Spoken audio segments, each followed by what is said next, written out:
Bom dia, gente. Estou de volta para conversar mais um pouco com vocês.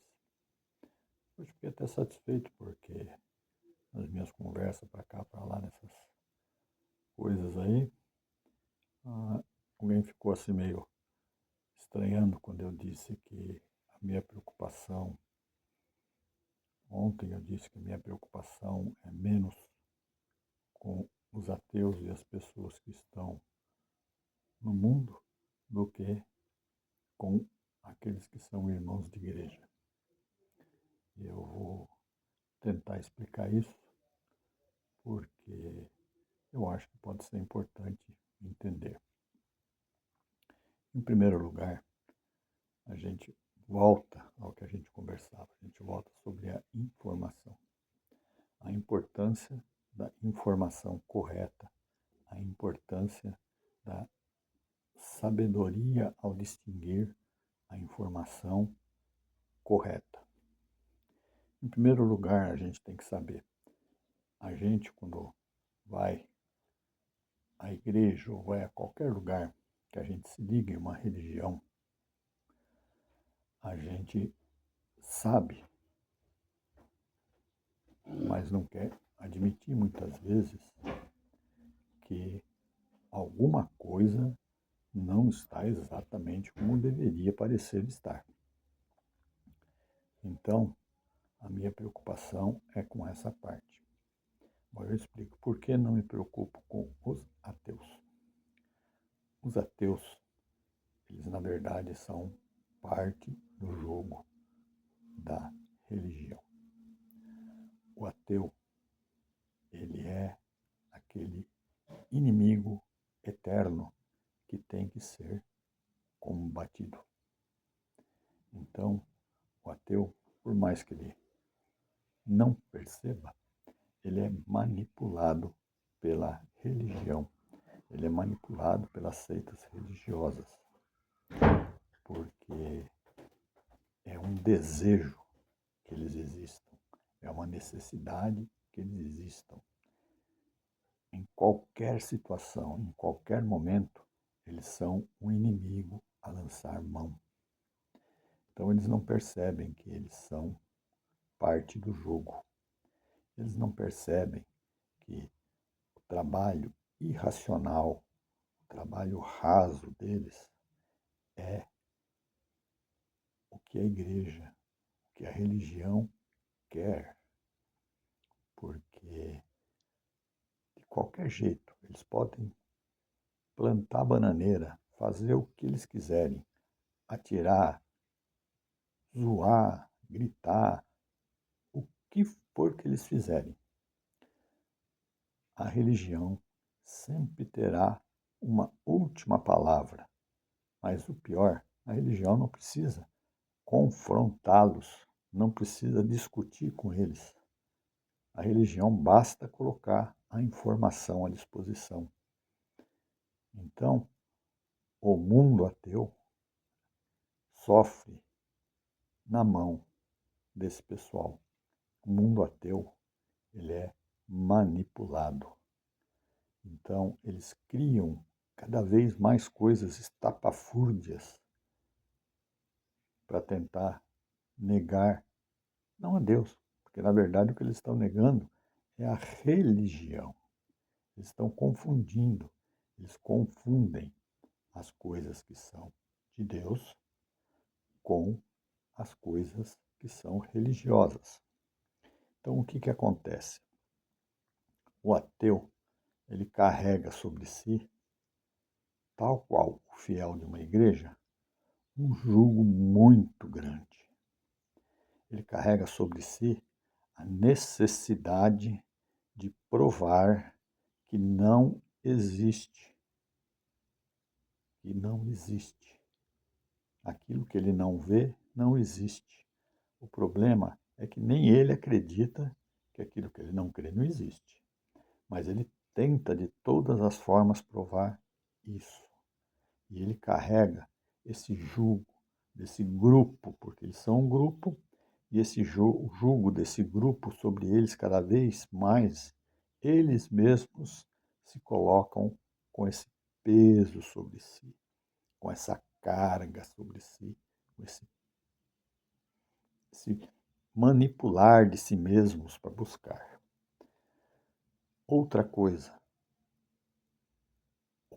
peso, o fardo deles também é pesadíssimo, porque eles carregam consigo duas culpas: a culpa de se negar e a culpa de não conseguir negar. Não sei se vocês entenderam. A culpa de eles se negar, porque eles, dentro deles, eles creem naquilo que não se vê, mas eles querem negar para os outros que exista aquilo que não se vê. Dessa forma, essa culpa, esse peso, essa perda de tempo, essa perda de esforço, essa. Eu não consigo nem explicar. Isso é como um torcedor do Corinthians tentando discutir com o torcedor do Palmeiras. É uma coisa irracional, é uma coisa sem fundamento. E eles carregam esse peso consigo. Mas o mundo ateu, hoje tem diversos sites sobre esses negócios aí. Eu vejo algumas publicações deles, vejo alguns comentários, vejo algumas coisas, e eu tenho percebido uma coisa. Nesses comentários deles, de 10, 3 são pessoas que são ateias por conta do seu orgulho, da sua incapacidade de aceitar que talvez haja algo maior do que eles, porque eles se acham seres que são o topo do mundo, não existe nada acima. Então, se não existe nada acima, eles não podem aceitar alguma coisa que esteja invisível e que ainda controle eles. Então, essas 3 pessoas são realmente ateus, vamos dizer assim, mas eles são ateus, mas aquela crença dentro deles de que existe aquilo que não se vê continua lá porque eles têm a necessidade de negar. Outras pessoas, 2, 3 pessoas, são, vamos dizer assim, militantes, repetidores de conceitos que eles já ouviram dentro desse mundo. Então aí sobrou mais 3, 4 pessoas que comentam. E aí é que a gente percebe o mais estranho de tudo. Nesse mundo, essas pessoas, 3, 4 pessoas em 10 que comentam, são todas oriundas de igrejas e de igrejas evangélicas. E por que essas pessoas se viraram contra Deus? Na verdade, essas pessoas não se viraram contra Deus. Essas pessoas se viraram sobre aquele jugo, aquele controle da vida delas, porque as igrejas buscam controlar até a hora que o cara vai no banheiro. Porque se deixar escapar um pouquinho, não consegue enfiar neles o fardo da culpa.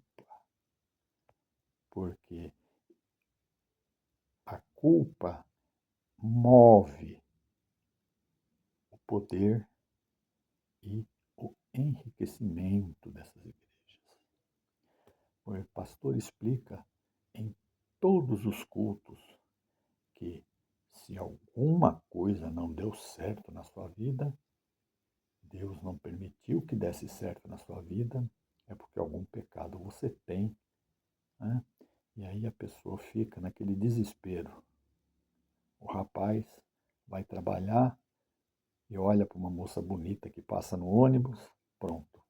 Meu Deus, a coisa não vai dar certo porque eu olhei para uma moça bonita e ela não é evangélica, eu achei bonita. Meu Deus, se meu pastor souber, vai me matar. Mesma coisa a moça. A moça olha para uma outra moça, vê a moça bem cuidada, os cabelos bem tratados, não sei o quê. E aí, nossa, aquilo é vaidade, aquilo é um pecado, aquilo é vaidade. Mas lá dentro dela, ela tem vontade de ser bonita assim também.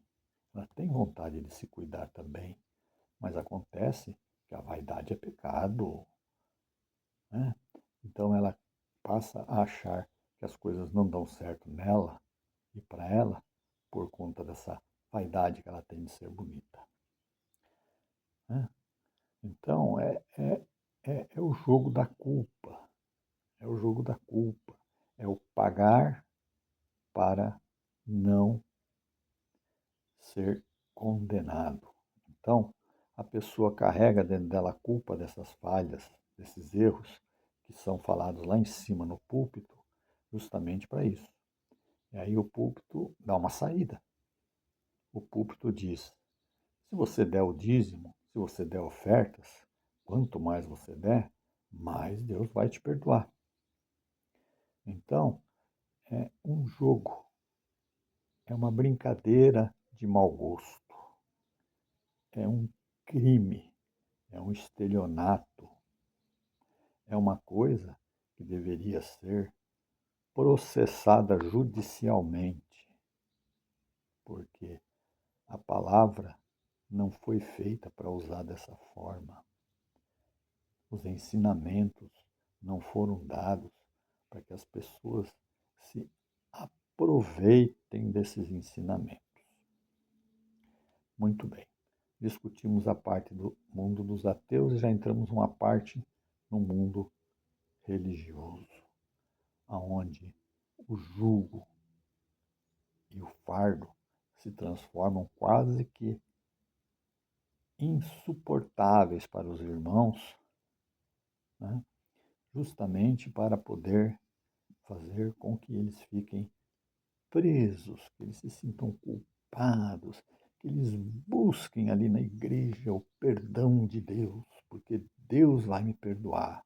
Se eu não consigo arrancar meus olhos, se eu não consigo furar meus ouvidos, se eu não consigo cortar meus braços, se eu não consigo arrancar minhas pernas, então eu tenho que pagar para ser perdoado pelo meu pecado.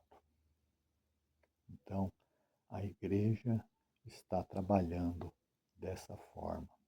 E mais, a igreja hoje está manipulando os irmãos para projetos pessoais. Já não existe mais um projeto de salvação. Não existe, presta atenção. O projeto de salvação ele deixou de existir. Hoje em dia, os projetos da igreja são individuais. A igreja, ela tenta vender coisas para os fiéis. Então, algumas igrejas evangélicas, inclusive católico também, tentam empurrar um candidato a presidente da República, pastores para serem deputados e coisa assim. Por quê? Porque essas pessoas vão facilitar o andamento deles em direção à riqueza, em direção ao poder, em direção à influência. Outras igrejas que não gostam dessa coisa dizem que vão seguir para um outro candidato, ou aconselham não votar naquele candidato, porque o púlpito da igreja não pode ser usado de forma política. Pronto, já quando eles falam isso, já usaram de forma política. Então, o que acontece é um jogo de empurra, empurra e um jogo de procurar facilidades, né? Facilidades. Porque hoje, por exemplo, um pastor pode comprar um avião sem pagar imposto. Por quê? Porque tem um monte de pastores na igreja que chegam lá e falam assim: olha, se vocês não votarem nisso, nós vamos mobilizar mais de 30% da população para não votar em vocês. Então, a igreja virou um jogo de poder. Já não tem mais nada, absolutamente nada a ver com a obra de Deus. A obra de Deus é simplesmente uma desculpa para explorar as pessoas. E essa igreja, aos poucos, cria aqueles que se revoltam contra essa situação, aqueles que não aguentam mais o jugo, aqueles que não aguentam mais que seja retirado da vida dele coisas que ele não tem condição de dar.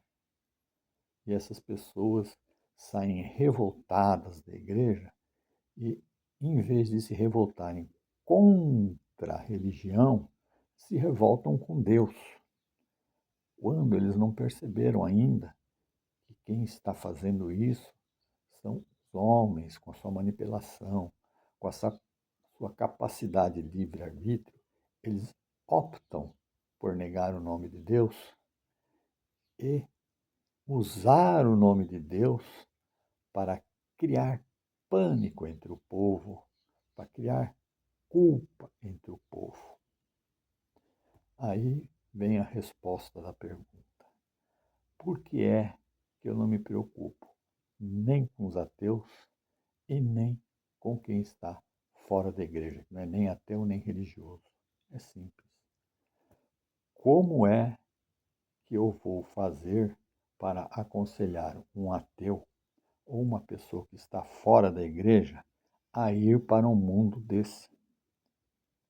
Eu não posso fazer esse mal com uma pessoa. Como é que eu vou fazer isso? Como é que eu vou me sentir? Né? Porque o profeta disse que a gente vê o irmão pecando, a gente tem que avisar. Se a gente não avisar, o sangue do irmão pode ficar na nossa mão. Agora, imagina o que acontece se eu mandar o meu amigo, o meu parente, um desconhecido qualquer, se eu mandar ele para a igreja. Imagina o peso que eu vou ter que carregar, a culpa que eu vou ter por ter doutrinado essa pessoa para ir para um mundo desse. Né? Tudo bem, existem igrejas que são mais virulentas nisso e igrejas que são menos virulentas nisso. Mas todas as igrejas, evangélica, católica, aqui no Brasil, todas elas têm essas posições. Todas elas manipulam. Todas elas. Umas mais descaradamente, outras menos descaradamente. Mas todas elas trabalham para isso.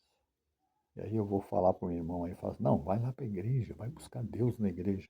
Mas que Deus ele vai buscar na igreja se a igreja manipula, se a igreja busca usufruir da vida do sujeito? Como é que eu vou indicar uma pessoa assim? Então a minha preocupação é justamente evitar isso. Eu não quero convencer ninguém a ir à igreja. Eu não quero convencer ninguém a ser religioso. Eu quero sim mostrar para os irmãos que estão na igreja que alguma coisa está errada. E o que acontece com os irmãos? Os irmãos, eles com essa falação, com esse falatório, com essa informação jogada na cabeça deles ao extremo, esses irmãos, muitas vezes, eles têm lá dentro deles, porque ninguém é completamente burro, ninguém é completamente desinteligente, ninguém é completamente alienado. Eles têm lá dentro deles as suas pequenas dúvidas. Nossa, será que é assim mesmo? Puxa vida, parece tão diferente do que fala aqui, do que fala na Bíblia. Mas se o irmão está falando, deve ser. Então, o irmão tem dentro dele o alerta, porque o Espírito Santo está nele. O Espírito Santo está lá alertando ele. Só que ele prefere manifestar línguas do que ouvir o Espírito Santo dentro dele. Porque manifestar línguas dá a ele uma superioridade sobre aquele que não manifesta. Não sei se vocês entenderam essa situação torpe, né? Porque é uma situação torpe. O irmão que manifesta línguas, ele é mais poderoso do que aquele que não manifesta. O irmão, que o pastor vai na casa dele tomar um cafezinho, é superior àquele irmão do banco que o pastor não vai. Mas a exigência do dízimo daquele que está sentado, que o pastor não vai na casa dele, provavelmente é até maior do que aquele que o pastor visita. Então, é uma coisa muito maluca, é uma coisa absolutamente sem o menor sentido. Então, eu espero que vocês tenham entendido o porquê eu digo que a minha preocupação não é nem com os ateus e nem com o que eles chamam por aí de criaturas mundanas, de criatura e não sei o quê, né? Que são aquelas pessoas que não comungam os mesmos pensamentos deles. Até falando disso, a gente pode dizer uma coisa: a pessoa vira evangélica e depois, se a sua família toda não virar evangélica, ele renega a sua família por conta do trabalho da igreja para renegar essa família. Porque a igreja trabalha subrepticiamente para a pessoa não sentar no que eles chamam da roda dos escarnecedores, mas eles estão sentados na roda do escarnecedor da igreja, mas na roda da família dele, daquelas pessoas que gostam deles, das pessoas que amam eles, aquelas pessoas a igreja faz com que eles neguem essas pessoas, com que eles se afastem dessas pessoas, com que eles criem animosidade com essas pessoas. Então, é um negócio maluco isso aí. É um negócio maluco, é um negócio completamente sem entendimento. A igreja defende a família. Mas que família ele defende?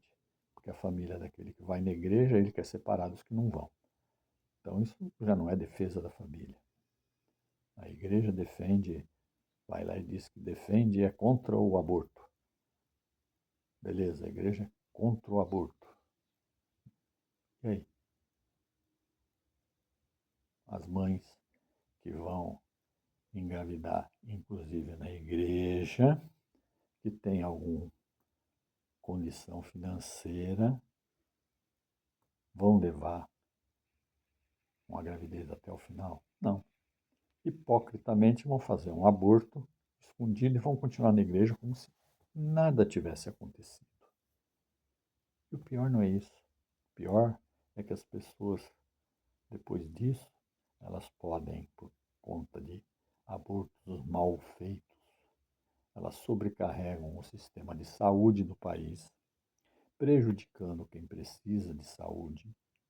Elas podem se tornar mulheres estéreis, então elas já não podem mais depois disso ter uma família, e elas podem até morrer. Então, o sistema de saúde, o governo, ele tem que colocar na ponta do lápis quanto custa para o país uma pessoa produtiva por conta de um aborto morrer, ou quanto custará para o país por conta de um estupro em uma pessoa engravidar, quanto custará para o país essa criança nascer abandonada e ser jogada num orfanato, ser jogada para lá e para cá, ser um enjeitado. Quanto isso custará para o país? O quanto isso custará para a sociedade? Então a igreja, por exemplo, é contra a educação sexual, mas precisava ensinar a educação sexual para evitar que ocorresse a gravidez indesejada. Então há necessidade de evitar essas coisas.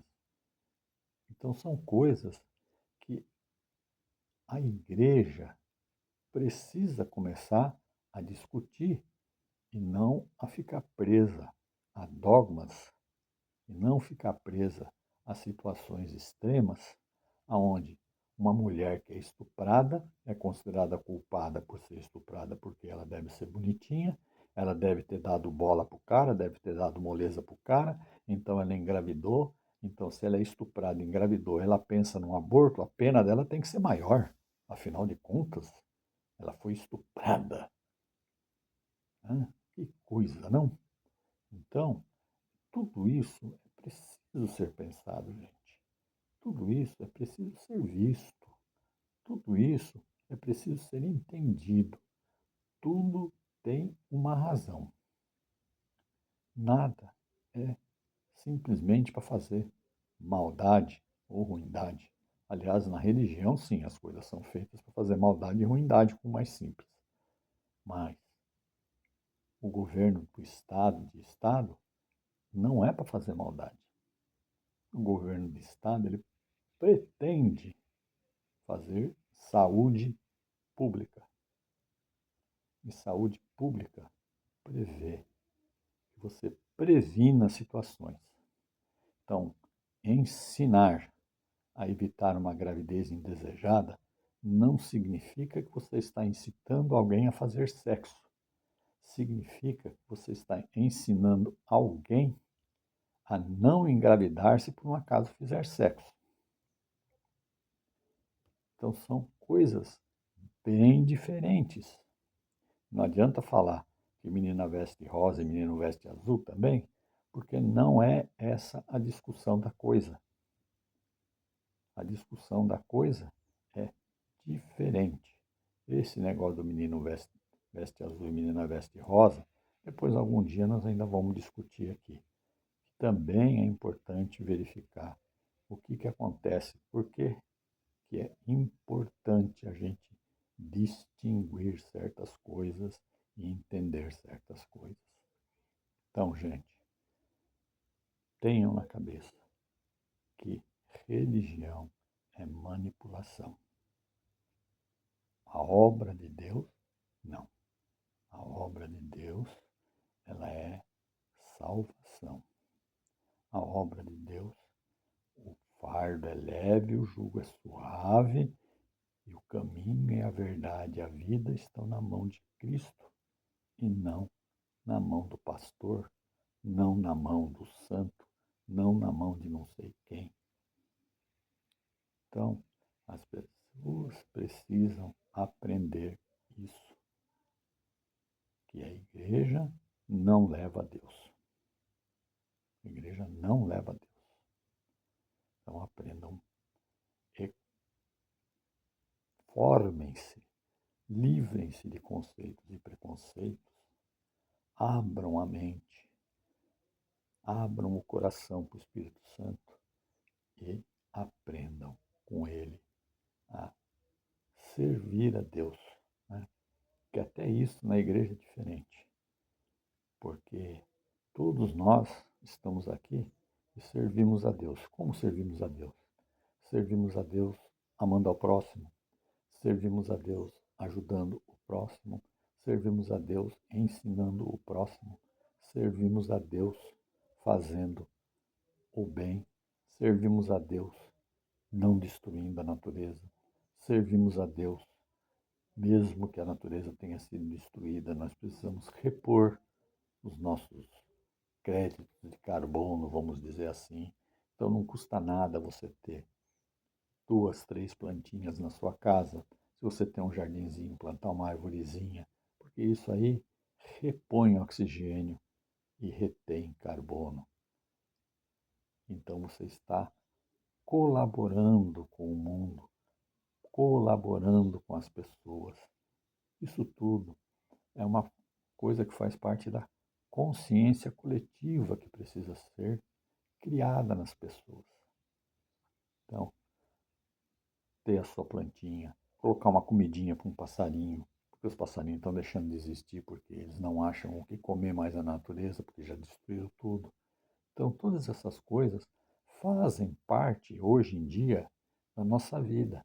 Antigamente, acreditava-se que o mato podia arrancar tudo, não tinha o menor problema. Hoje em dia, nós sabemos que não tem, não é assim. Então, todas essas coisas precisam ser aprendidas. Precisam. Todas essas coisas precisam ser feitas.